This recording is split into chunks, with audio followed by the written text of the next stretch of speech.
we launched in the very late July of 2025, sold our first product to a stranger on like August 4th.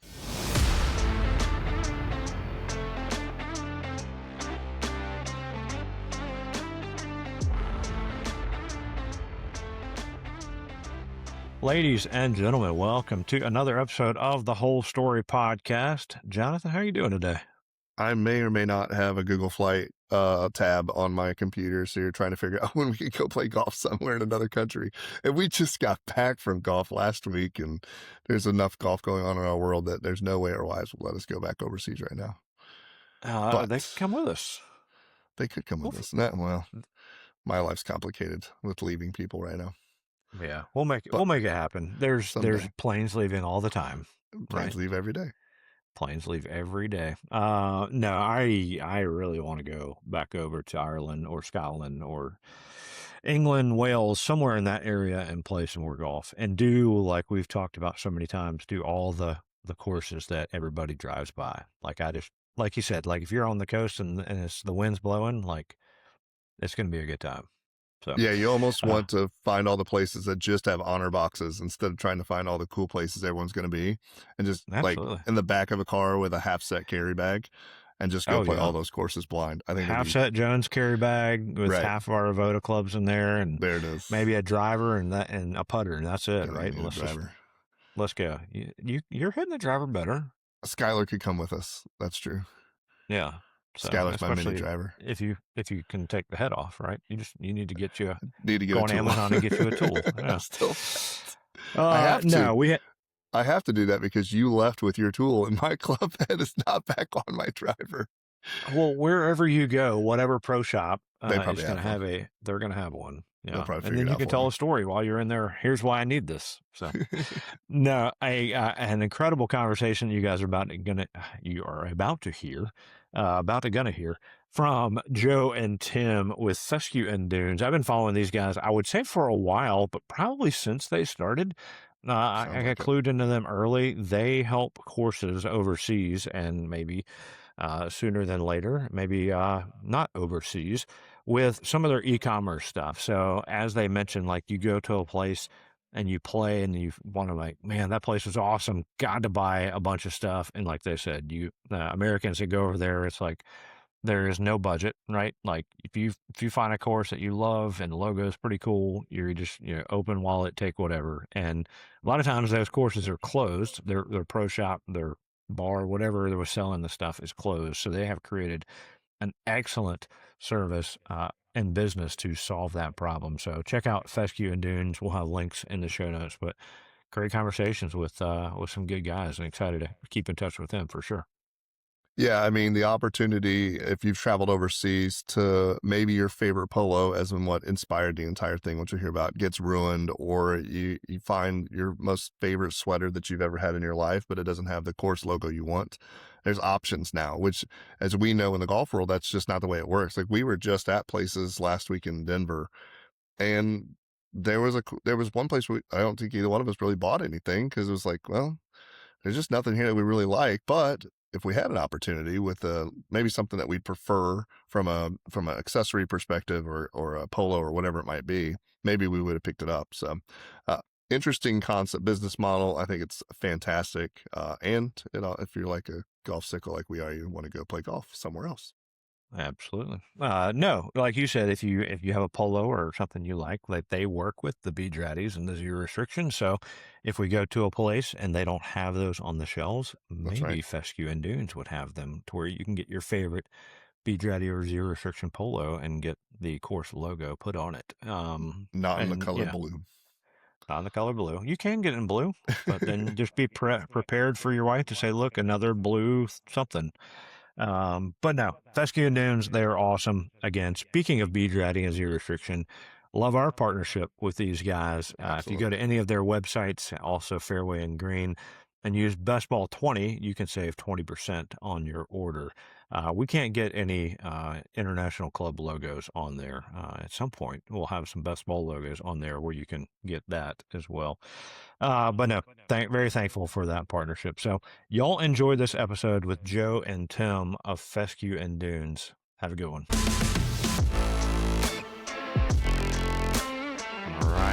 Joe and Tim with Fescue and Dunes. Thank you guys for joining us on the Whole Story Podcast. How are y'all doing today? We're doing great. Yeah, we're doing good. Yeah. A little rainy Yeah. here. We'd like better golf weather, but otherwise doing pretty well. I get that. It's funny. I asked how you're doing, and you looked at each other like, "How are we doing today?" I mean, we've had 3 new clubs sign over the weekend, so Yeah, that's pretty good. Yeah. That's good for business. So we'll definitely get into that, what you're doing with Fescue and Dunes. But as we start with all our episodes, y'all probably didn't get into this just because you're like, you know what, golf seems like it's an okay thing. I've never done it before. Like, we guessed that you guys, like most people, kind of grew up in the game or fell in love with it at some point along the way. So we'd love to hear kind of your backstory, like where you're from and how golf became a part of y'all's lives. You want to start? Sure. So I first got into golf caddying as a 15-year-old. So my first job besides mowing yards was caddying at St. Louis Country Club. Caddied there for 3 years. Such an amazing spot. I mean, St. Louis Country Club is just gorgeous, cool, old CB McDonald design. I had no idea how spoiled I was to get to play it on Mondays. Terrible golf game. Continued to play all through young adulthood. Really didn't figure out golf until my mid-30s. I joined a place outside of DC called Four Streams. Really cool club, like 200 members, all only golf, mostly men, handful of women, but really started to learn to play golf there, and just continued like on that golf journey.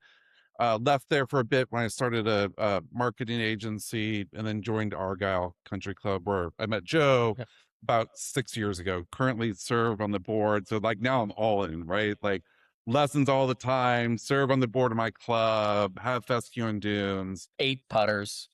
Yeah, exactly. Total disaster. I figure we need to stop there because you said you figured out golf, and that He for did say everybody that. else. I heard it. But I think I like figured out like my golf Yeah. world is maybe a better way to put it. And it's fun because I think that like, you know, I'm in my mid 50s now. I have the lowest handicap I've ever had, and you know, I have a real. I mean, one of the really nice parts of Fescue and Dunes is that like golf is a big part of my life every day now, and we're super fortunate that we get to go and visit these fantastic clubs all over the world, and frequently get to play them too, which is a real added treat. So you're down to like a 14 now, or is it a 15? I'm at, like sitting right around a 10, occasionally 10's below good. a 10, like, but right now sitting right about an 11. Well, you got to be John- beat by a few Jonathan strokes. was going to ask if you were close to Right. this. I was going to ask if he's left-handed, because if you got 8 putters, I'm going through like an exploratory session of how to find putters, but everyone's right-handed, so you don't get to borrow your buddy's putter and try it out. True. I am right-handed. I do think I feel like I've found, like, that is one place where I found a groove. I switched to the zero torque putter this year, and it's been really great for me. Which one? Because I'm on the zero torque. The TaylorMade Spider. Okay. Is like, that was, I put a Spider for a while, and so it looks and feels right to me, but I'm really liking it a lot. Nice. I'm the opposite. I play old clubs, and I've got the same Rossi putter I've had for the last 10 years. And before that, I had a Rossi, and before that, I had a Rossi. Yeah. And now golf's not figured out. And I don't have anything figured out. But he's a scratch golfer, so who needs new clubs? When you say old clubs, like yesterday I played in a Hickory golf tournament. Are we talking Not old club? Okay, not that old. Like PXG Gen 2s that I can't get rid of. You know. I got you. But I got my first set of clubs were cut down for my dad. You know, electrical tape and some tennis wrap for grips when I was little. And both grandfathers played golf. All the men in the family played public golf, right? We grew up on public golf courses. And my dad and mom built a house we moved into when I was in 5th grade. And it was right adjacent to a golf course. And so we'd walk out the backyard. It's called Colonial Golf Club in Uniontown, Pennsylvania. And where was that? It's in Uniontown, PA, southwestern Pennsylvania, south of Pittsburgh. That's where my father-in-law's from. How about that? No kidding. Nice. Absolutely. That's wild. Yeah. That's wild. We'll talk about that later. Yeah, yeah. So yeah, I grew up in the evenings. We'd go out and we'd play one club, my brother and my dad, and we had a little par 5 that went around the corner, dogleg right, a short par 4, and then a little par 3 over the water. You could take a 7-iron out there and get around. And so, and then just got the hook when I was a kid, middle school through high school, college, and got the handicap down.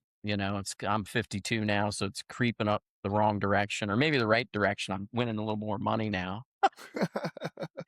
Now that I'm not a scratch anymore. So Well, yeah, you guys said St. Louis, Washington, D.C., and Pennsylvania. Where, since you're in the same room, we can ask this question. Where are you all at now? we're in just outside of DC. We've got a Okay. little office here, a couple of rooms, so we can get out of the house and work.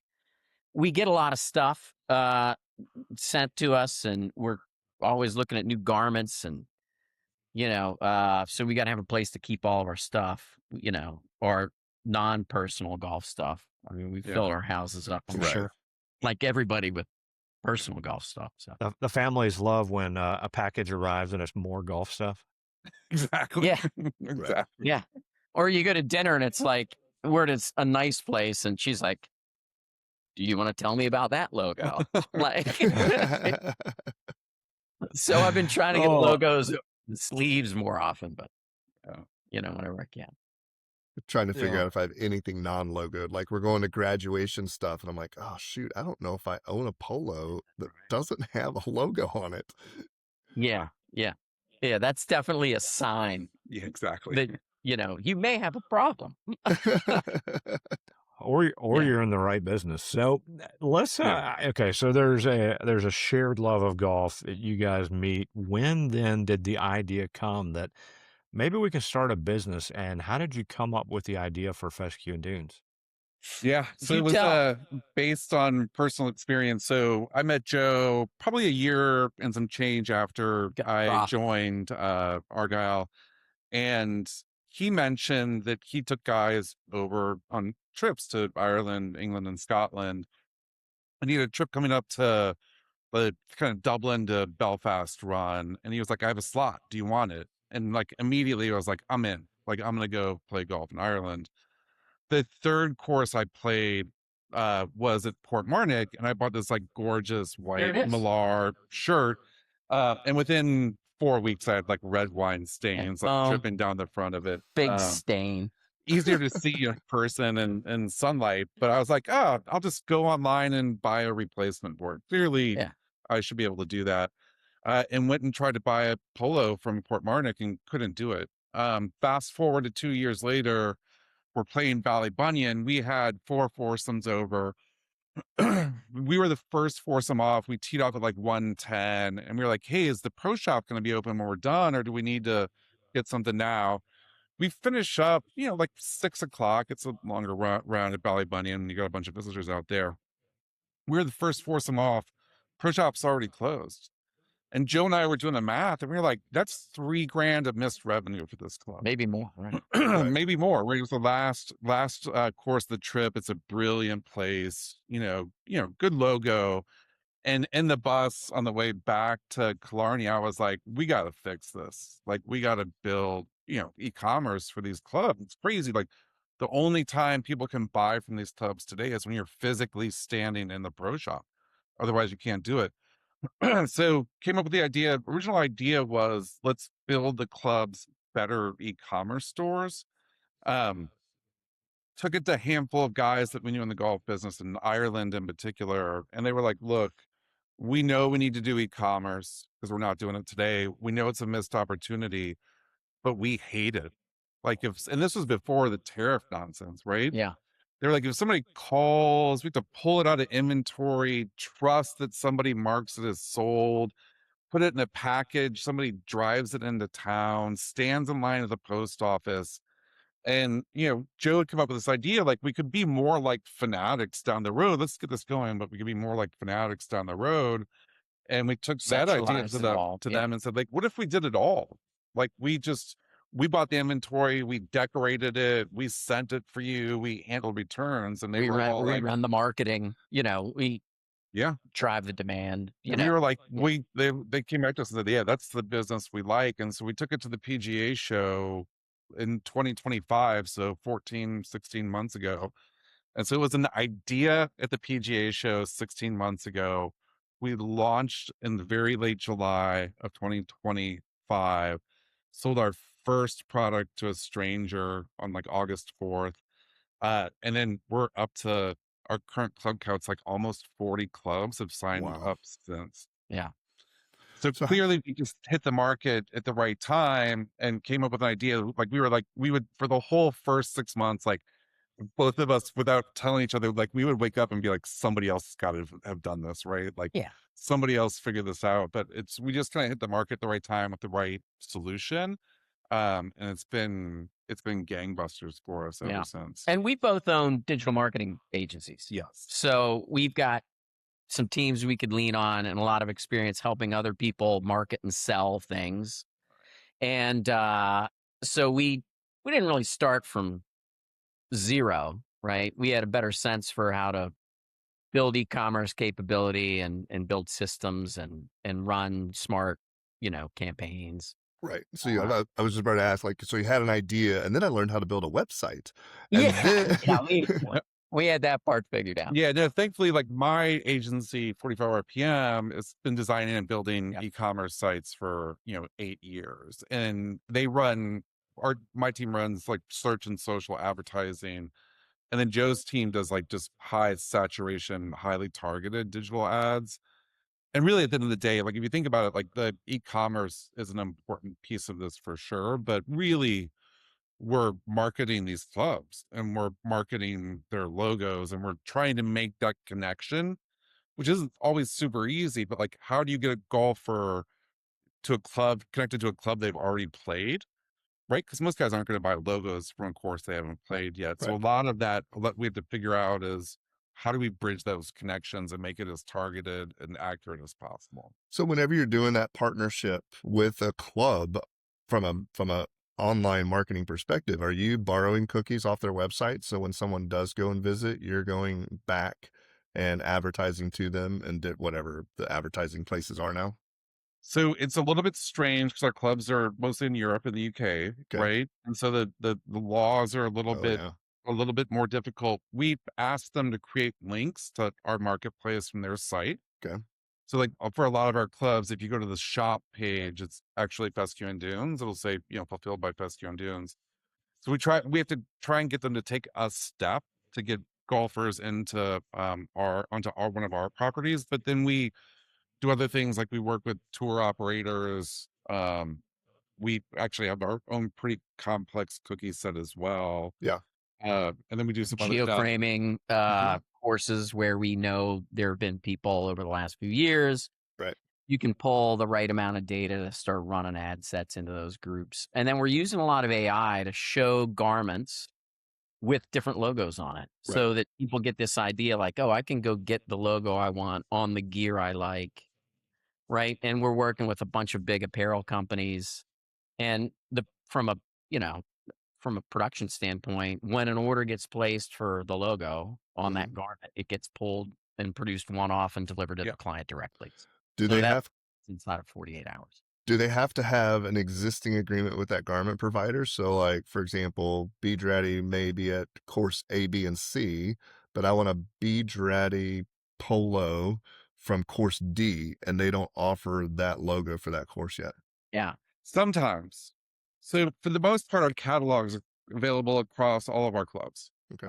But we do have some apparel partners, Juice as an example, right? Where their preference is to only offer it to clubs that have green grass accounts already. That makes sense. And so we get a little bit, there's some variation. Yeah. And we've had some clubs like, because they're very heavily invested in one brand in their in-store presence, they'd like it to be kind of an exclusive for the in-store experience. And so they opt having that on the site.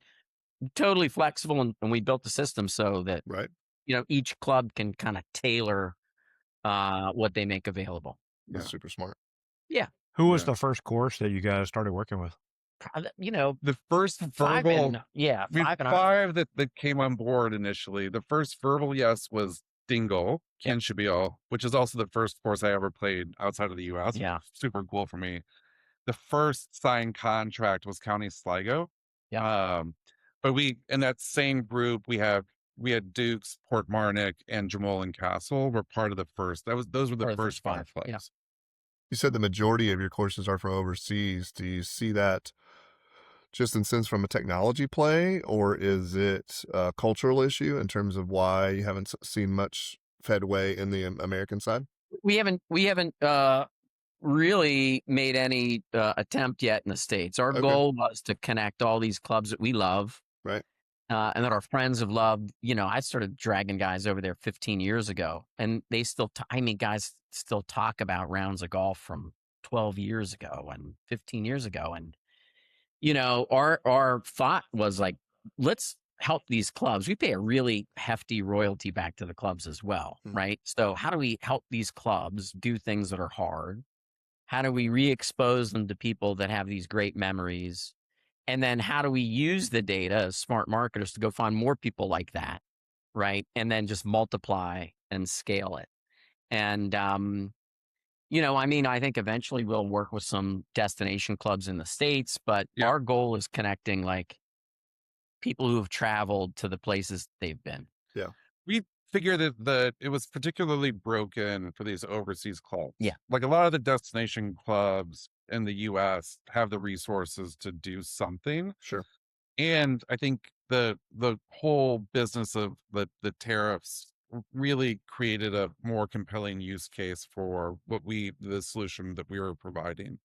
The same golfers play the places in the US, right? They're going to Bandon, they're going to Sand Valley, they're going to Cabot. And so I would be, we'd be shocked if by the end of the year we don't have at least one US club or destination on the platform.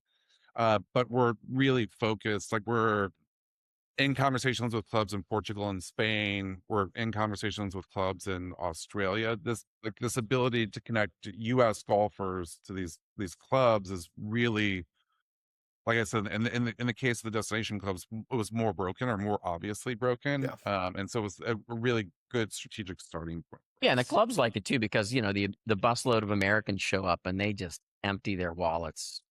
And Right. they get visitors from all over Europe as well and the rest of the world, and the spend level is just never quite the same. So the clubs are all super excited that Yeah. we're super focused on American golfers. Yeah. Well, and if you haven't traveled overseas as an American golfer, whenever they mention it, they closed the pro shop, even though there were like 8 rounds still left.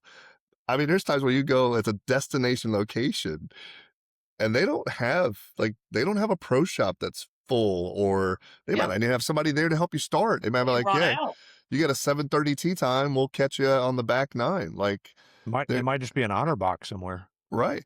Yeah, we've got and the nice thing about the mix, right? We've got clubs that everybody knows, like Royal St. George's and Birkdale and Tralee, Portmarnock. And then we've got a bunch of clubs that people love to play, like County Louth and these places that are just great and maybe not as many people know about them. And then we've got little teeny tiny clubs. Like we're working with Cozy up on the Moray Coast, little 9-holer. And it's a place that people, when they go there, they're blown away. And so I think it's kind of cool that there's a pretty good chance that people will be on Fescue and Dunes. They'll find out about clubs they've never been to, and they'll wind up putting them on their like next time list, right? And so I think as clubs are thinking about lifetime value of every visitor, having a strategy where you can commercialize your brand next to brands who are known is a good thing, right? Yeah, I mean, the example of Royal Dublin's a great one because, they don't get that many visitor rounds, and it's really cool. Like it's a really cool links track on an island in the middle of Dublin. Yeah. And I think the team there came on because they really want to capture like first day or last day of a bunch of these, Dublin centered trips. and they saw it as a marketing opportunity. I think the number was like they probably only did about 4,000 American visitor rounds per year. Yeah. If they can get that up to 5,000 American visitor rounds, like the commercial implications for that club are significant. Right. And so I think that there's, as Joe said, like there's also that use case of like being on Fescue and Dunes, just so you're around the Port Marnix and the Trelease as American golfers are thinking about their next trip. Yeah. Right. Where they want to play. Have you created like an interactive map, like create your own trip where, I mean, because we talk to so many folks that go overseas, and you mentioned some of the big names, but the number one thing everyone says is, but you drove past 3 amazing golf courses that you've Yeah. never heard of. Yeah. So like you give us a map and you're like, these are the Fescue and Dunes locations. And then you click, like suddenly I've got a routing and a map and I can go visit all 5. So we're working on the map. The map has been on the list since day one. Yeah. It's Right. tricky. That It's tricky to is. do. And then we're actually working really closely with the top 100 courses team, and trying to figure out how do we marry their content around golf, because they have a big engine already that's like, hey, I played this course, I want to play that course. And they've got a lot of just really interesting course content. And so we're working with them on trying to figure out how to marry that content more for our users. But we love a lot of golfers have like those brag boards where they put the pins in, and we love the idea of having like a digital one. Yeah. But then to your point, like it allows you then to see where some of the trips are and what some of the clusters are. And even so, now I've been going overseas for 4 or 5 years playing courses, but like every once in a while you hear a course and you're like, where's that one? And like, where does it fit in? And where would you play it with? There's a ton of opportunity around that for sure. Yeah, we were just in the northwest of Ireland visiting with some clubs, and we played, and we had a nice stretch of sunny weather. Yeah. And, you're standing on the first tee at Critch Island and, blown away. Yeah. And then you drive over to, Port Salon and the sun's out, and it's like, oh my God, if this was in California, nobody'd talk about Pebble Beach. Right. I mean, it's like, and guys don't know those places. But, guys that I took on a trip up there 10 years ago Right. still talk about the round at Port Salon. Yeah. And they got this cool boar's head kind of logo. I mean, and I think you're right. The names that Ballymunion, Tralee. And so whenever anybody comes to me and says, hey, can you help me figure out a trip? Because I've gotten that reputation in our club, like that can help you figure out a trip. I always ask, like, where do you want to go? And I hear the same 5 names. And I go, well, have you thought about, have you ever visited Galway? You go play Galway Bay on a nice day. And it's like, it's not a true links, but I challenge you to leave that golf course without a big smile on your face. Or Connemara. Like Right. crazy good.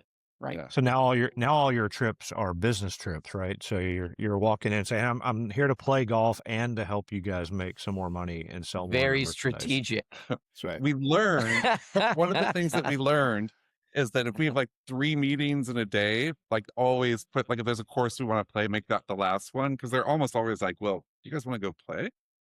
Funny So enough, yes, we we have our do. golf clubs. Yeah. I So mean, you're in the meeting with the clubs on the shoulder, so yeah, I guess we will.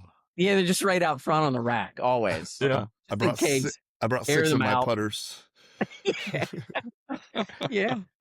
That's kind of like having a media business where we get to say, we'd love to tell the story of your golf club. Yeah. Right. And Yes, exactly. yeah. Yeah. So you license and partner with these courses. You reach out and you say, hey, here's what we're doing with these other places. We want and need permission from you to use your logos to then put it on merch. And then obviously we will compensate you when things sell. Have you run into many that say, I don't like that idea. I don't there's like making money? Some Yeah. like we run into a couple of different situations. So one situation is like we don't want somebody to be able to buy it who hasn't played it, right? And so like this idea of like maintaining exclusivity of the brand and the merch. Then we run into some where like the boards, like all of this has to go through the boards of these clubs in almost every case, right? And so for some, like the boards just have a really difficult time getting comfortable with it. And then for the bigger clubs, like there's a little bit of like a kind of like we want to wait and see. Like we're in conversations with probably a dozen Scottish clubs that would be the Scottish clubs that most people think of with these trips. And they're this conservative and slow moving. And they're a little bit like we want to see who else comes on and we want to see how it goes for the first year. So we hear a little bit of it. Our favorite thing though is like we've had a couple of people that were originally no's, like right, like we're not interested, we don't want to do it, but they've been popping off of the no list like Yeah. with some regularity, Yeah. and like that to us confirms like I think the core of the idea is right. And for golf clubs, they've had to, like it's making them think about their brand a little bit differently, right? And so it's taking some time. Well, you're not even 1 year into your first order, right? It's August. So Yeah. they might have been looking, we don't trust these Yankees Yeah. who, Yeah. you know, Go over a lot for that reason. We've been over, I think in the last 12 months, we've been over 6 times because it's so critically important to be standing there on the property, like looking them in the eye and talking them through how it works. Like without that, I think we didn't sign our first club virtually. So like a club we didn't meet. No, I think we probably still haven't. I don't. I think we've met everyone that we've signed so far. Yeah. Robbie, we It's- picked the wrong industry, dude. We should have come up with ideas about how to convince. We just have to travel to Europe, baby. I'm sorry. Like, our I wives think and that's what I'm everybody. hearing. It's just Right. We like need to go we're in gonna do person. Fescue and Dunes podcast where we go overseas together. Yeah. Now we're talking. Now we're talking. We can help make that happen. No, yeah, That's that's what we need to show up with clubs and microphones ready to go to Right. tell stories. Right. Well, you mentioned, I guess, a few of the challenges. Who are some of the bucket list courses that, and maybe you can't reveal like your target list or your dream courses that you'd want to partner up with, but any come to mind that you can share?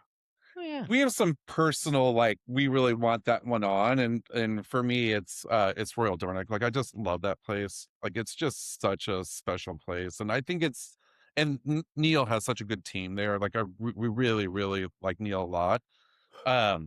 It's a cool logo, and I think it's one of those spots that you probably only get to once, right? Like most guys aren't going to go back to Royal Dornoch multiple times unless you live nearby, or and so like for me, like that's a personal one. Like I just would love to have them on. Yeah. It's just such a great place. Yeah. I think personally, I'd love to have North Berwick on. The West Yeah. Links it's in my top 5. I've been lucky. I played a whole lot of great links courses all over the world, and it never leaves my top 5. I mean, County Down's probably on that list too. Yeah, County Down would probably be another one. Just one of those places that you kind of pinch yourself when you're there. I don't know. You guys have been over there to play. Yeah. Yeah, not as much as y'all. So we No. definitely need to come along on one of your trips with you for sure. Airplanes leave every day, boys. Yeah. Like They really do. they And do. podcast equipment is small. We can take it with us. So. You can pack it right up. Exactly. I we was did we sat right outside by the 18th green at Burketail and did one earlier this summer. So very nice. I was up at Royal Dornoch last summer with a group from our church, and just walking around showing them like, hey, this place is special, and a bunch of high school kids were like, oh, okay, looks like a golf course. I'm like, you have no idea. yeah, No idea.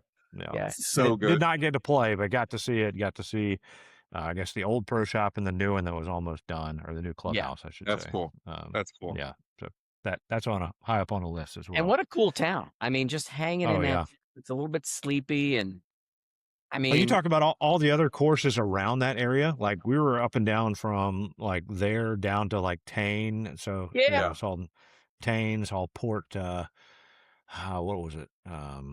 Old Talbot Golf Club or something. Little 9-hole or lighthouse right on the corner. So Fort Rose and Yeah. Rose Markey out on the point. Brora up north. Brora, Golspie, like Golspie. And then you go around the corner, and they keep getting better.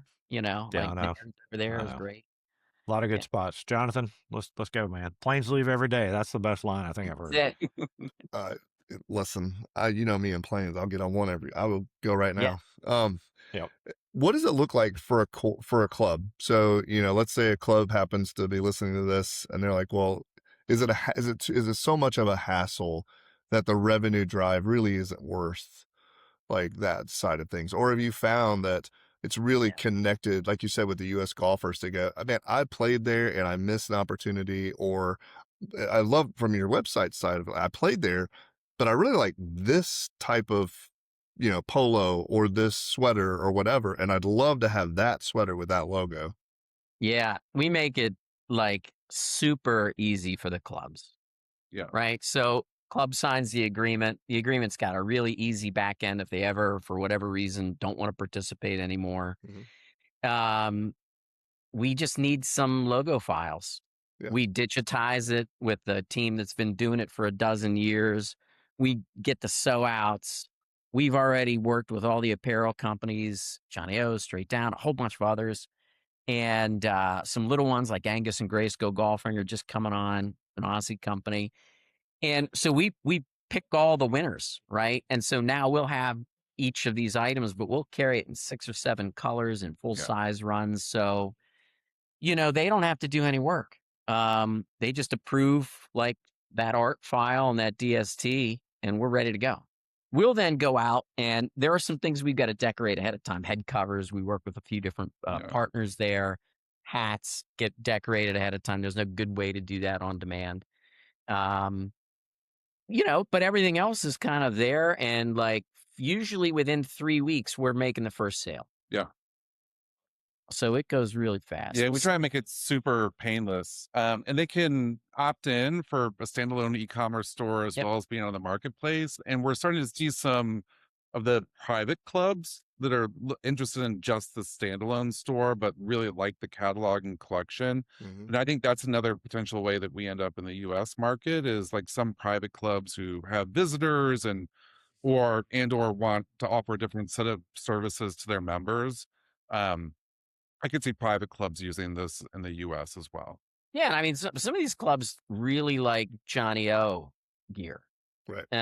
They just have a hard time getting it, wherever they are. And Mm. so it's a nice way for them to be able to say to a visitor, hey, yeah, I can send you some Johnny O stuff with our crest on it. Here's a link. So we give the Yeah. club some tools like little QR codes and things they can put in their store, little cards they can hand to guys after they've done their shopping and then they're on their way to the tour bus. Yeah. Like, in case you forgot anything, here's a link to come back and get some more stuff. So we're figuring out what tools the clubs need. Yeah. And they're telling us what they need help with. And, that's how we're developing some of the new stuff we've been into. Does that bleed over into the marketing concepts of, hey, I don't even know how to do this? Well, we also handle marketing and we're very familiar with the green grass side and all the other stuff. Yeah, I mean, we're working with Mackenzie this year, so we're going to put custom bags into shops with a little QR code that say "Enter to win this." We'll do the drawings at the end of the golf season. Somebody's going to win a sweet, Royal St. George's Mackenzie bag. That's probably an $800 or $900 bag. And along the way, the club and we get a lot of info about That's right. who's been there, Yeah. right? And it's all GDPR compliant, and everybody's happy. Yeah. We're working with some tour operators. So after the guys go home, Right.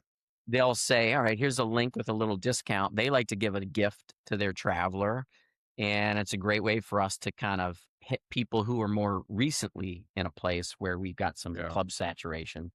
And so that's all come from, talking to clubs and talking to, partners about the best way to kind of make this available to people, like when it makes sense. And I think it's really smart about like first party data collection. Yeah. Right. Because these Right. clubs historically, like if there's 4 foursomes, like they might have contact info for one person. Maybe. Whoever the trip. Yeah. Right. And so like the other thing that we're just trying to help them with is get smarter because then our opt-ins always like double opt-ins. The clubs can use the contact information as well. And so it's just a way for the clubs to get smarter, right? Because I think right now at some point it's really competitive, right, to get tee times. Yeah. I mean, I think Ireland 2027 top clubs are pretty much sold out already.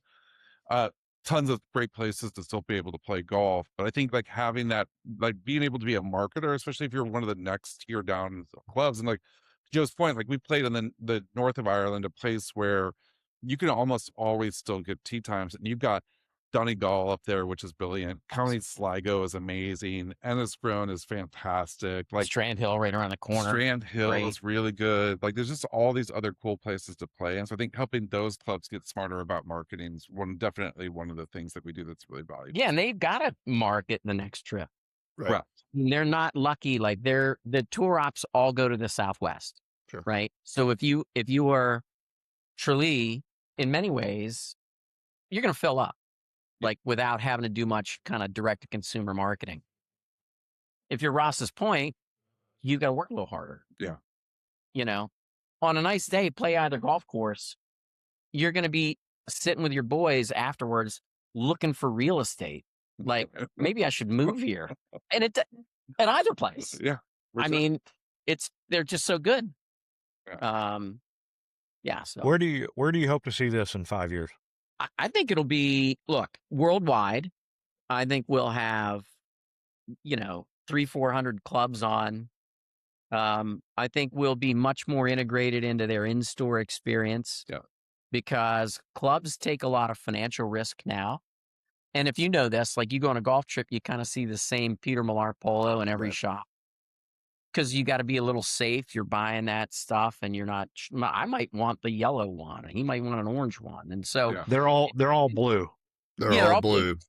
And we sell a lot of blue stuff. Guys are guys, but like ladies wear. What's the right way to carry a good mix of things for ladies? And we haven't really expanded the accessories side, but we could see having a lot more of the accessories sort of items that are more lifestyle sort of items. And so I think we expand the SKUs we carry. I think it's introducing smaller brands is something we'll have a lot more to do with that we're excited by. And then I think integrating the data into, our partner network so that we all get smarter about because really the best marketing happens at the right time for every individual. And you're talking about millions of individuals. Yeah. And if you could see the right signal from somebody, when's the right time to put an ad about Royal Dublin in front of them? You know what I mean? Yeah. So that's where we really see it going. Really, the easy stuff is what I described, but the really cool stuff is all centered around the data. Yeah. And knowing these golfers, better and better with every transaction. I love it. Well, I mean, we could keep picking your brain about all the fun stuff that y'all are doing, and I like the thought of, or I talk to so many people, and I'm probably one of them, that you don't wear something unless you've played it, and I hear that maybe from some courses, but maybe we need to reverse the trend, and like you said about speaking things into existence, maybe we just need to start wearing the course logos that we want to play. And so we can start buying all the things that, oh man, I really want to play here, so I'm gonna go ahead and buy the Royal whatever golf club shirt because I really want to get there someday. It'll support the clubs, and look, it would support the clubs for sure. Yeah, I mean, we're not opposed to that. I mean, I think we're all parochial about our rules about that kind of stuff. It's it's kind of weird. Well, let's do this. We have some fun at the end of our episodes. I don't know if you've listened to any of these things before, but for sure. we ask everybody before our quick nine, we ask to hear the stories of your most memorable golf shots. So I'll let each of you guys, y'all can decide who goes first. But what's the story of the most memorable one? Mine's recent. We were in Scotland last year at an event, and we had an open afternoon, and we put in for the ballot and got on the old course. Yeah. And the weather was crummy the first hole, blowing, and then it opened up and got really nice. We both played really well that day. And I got to 18, even par, made a bunch of birdies. And it was a day with the driver where I could pick a window, kind of, And I roasted one over the road on 18 and almost drove it up on the green. Wow. And as I'm walking up there, as there are people along, and 4 or 5 guys as I'm walking just go nice drive. Of course, I putted it onto the green and missed a 10-footer for birdie, but I will not forget hitting that drive. That one was just how you want it. That's a good carry. Yeah. I have 2, and I'll make it kind of quick. But one of my first most memorable shots is the first round of golf I ever played in Ireland was a Dingle. and I'm playing with Tom Kennedy, a Oh, guy. No, oh yeah, he's been on the Yes. podcast. Yeah, yeah. Yeah. Playing with Tom Kennedy. And by the way, like we're kind of doppelgangers. When we're together, we look like brothers. It's Yeah. kind of I can hysterical. see that. Yep. Yeah. And we both hit really good drives down, and he's about 3 yards ahead of me. I'm 75 yards out. And so of course I grab my lob wedge. I'm like, I'm just gonna knock a little 75-yard wedge down there, hit the firm ground, blade it like 30 yards over the green. And Tom's like shaking his head. He grabs a little 5 hybrid. He's 70 yards out. It's kind of downhill. He just like bumps the 5 hybrid down to like 20 feet. And he's like, yeah, you're gonna have to start thinking about some golf Yeah. differently. First to time. play here." Yeah. And then my second most memorable, or probably my first most memorable shot in our club Tuesday Night League is one of our majors. It's a 9-hole, it's a 9-hole flighted league every year. My partner and I, the first year I did it, we were DFL on our flight. The next year we won it. And then it's a big, it's a 12 team playoff, right? And we make it all the way to the last hole, and I end up with like a 15-footer on 18. There's all the people standing around to win it, and drop that putt. And was like, that for me is like definitely a shot I will never forget. Yeah. That's awesome. That's awesome. I like both of those because my 2 most memorable shots, my first one was terrible. I mean, the absolute worst, most embarrassing thing ever. So 100%. When we said this memorable, I'm like, oh, everybody always comes up with a good one. I appreciate the fact that you're like, let me tell you about one of my worst shots I've ever made. That's fantastic. Yeah. Yeah. Well, as you know, another thing we like to do is a quick 9. So this, I can't imagine how you picked this out, though it sounds like you've got a top listing here. What is the favorite course that you've ever played? Anywhere? Yeah, anywhere. I mean, first time I played County Down, it was 70 degrees and sunny. Oh. It's an easy answer, I guess. It's same here. It's hard. It's like those. My second one would be St. Andrews, right? And we tried 5 times that year to get on, and as Joe said, we both had great rounds. But those are 1 and 2 for me, County Down and St. Andrews. It's just hard to beat either of them. Yeah. I love it. Royal County Down is high on our bucket list. What is still left on your bucket list that you want to get to? I have never been down to Australia, so I just want to go down to the Sand Belt and spend a couple of weeks and play, 7 Mile Everything. Beach, all of them. I just want to, Yeah. backpack, along the Tom way. Tom Coyle course called Ireland style. I just carry and keep walking. Right. Yeah, for sure. Yeah. For me, like North Berwick and Carnoustie, and Prestwick. Like I still have some Oh yeah. big clubs in Scotland I haven't had the chance to play yet that are super high on the list. Ely is like high on that list Love it. too. So there's a handful in Scotland for sure. All right. What is your favorite course that no one knows about? I mean, I think Port Salon's up there for me. I mean, just there's a little recency bias, right? Because we were just there. But that's one where you talk to people who've played it and they gush, and you talk to other people who've been on a bunch of trips and they've never heard of it. Yeah. I think that could be it. For me. So I think to take it to a different country, Hailing down in Portsmouth, south of London, like it's just really cool. Like it's just a really cool links course down there. Same thing. I don't think that people don't put it on their list very frequently. But we had, and again, it's like a lot of times it's those, we caught it on a day where it was, 68 degrees. The wind wasn't blowing that hard. And it was just a fantastic day. I can add one if I can't. Penard in Wales. Yeah. Is one people, if you're into golf, you should go to Penard. Yeah. It's unreal. Nice. All right. Next question, dream foursome. And you can, we'll say you can exclude each other. You would probably have each other in there, and you can exclude us as well. So who would be in your dream foursome?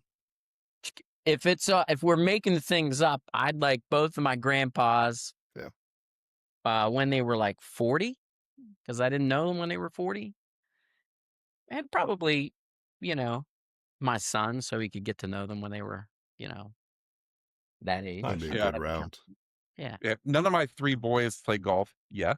And so for me, like that's definitely like it would be great someday just to walk a golf course. The four of us would be fantastic. Yeah, Like that'd be super great. fun. Yep. All right. My favorite question: what's your favorite snack at the turn? I got a new one. Go for it. Oh, Okay, we played at Royal St. George's on a cold day this spring. Yeah. And at the turn, it was backed up a little bit. And they have this drink, this hot beef stock, salty drink called Bovril that I never knew about. And they put a little bit of sherry in it. oh, And I had one, and kind of sounds disgusting, but in the moment, yeah. yeah, in the moment, it was perfect. It warms your soul for at least 3 holes. I haven't had it since. Probably I don't want to have it again. Yeah, we especially because it was a blowy cold day when Yeah. we played there. But it was perfect in that moment Yeah, for it was me. perfect. In Liverpool, there's a course called Fescue, which is again, I think one of those courses that people don't know. And there's a lot made of sausage rolls over there, but the sausage roll at Fescue is really, really good. Yeah, they have a killer one. Yeah, it's a good one. Haven't had lunch yet. All and right, I'm this getting might hungry. be a this might be a tough question, and it's hard with what you guys do. But do you have a favorite golf course logo? I yeah. love the St. Louis Country Club logo. Yeah. It's old school. It's really cool. I really, really like that logo a lot. My new favorite, and I forgot about some, like every once in a while I forget about it, the St. Patrick's Links logo That's up at Yeah. Wasapina, the snake with the shamrock. It's Yeah. fantastic. Like I keep coming back to that logo. We played it for the first time a couple weeks ago and spent some time with John and Frank up there. And it's Is that the owners? yes. I met them down at the PGA show. They were great. Yeah. Great guys. Super great guys. And it's a really cool logo. And what they have going on at Wasapena is just really remarkable. I love that logo. Yeah. I mean, I'm a homer. Like all my best friends are, members at Argyle Country Club. I love our logo. It's nice and simple, and it just reminds me of good times, my buddies.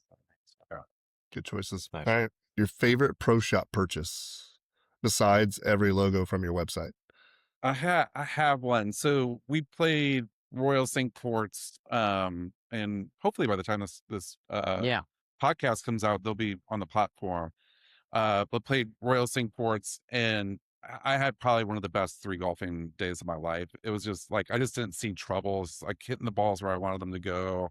And I mean, I shot a great score, and I just missed like 5 putts. Like it was just one of those days. And so I went into the pro shop, and they had this super cool wide whale corduroy fairway wood cover with a leather top with the logo on it. And it's been in my bag ever since. And I think that's my single favorite pro shop purchase. Yeah.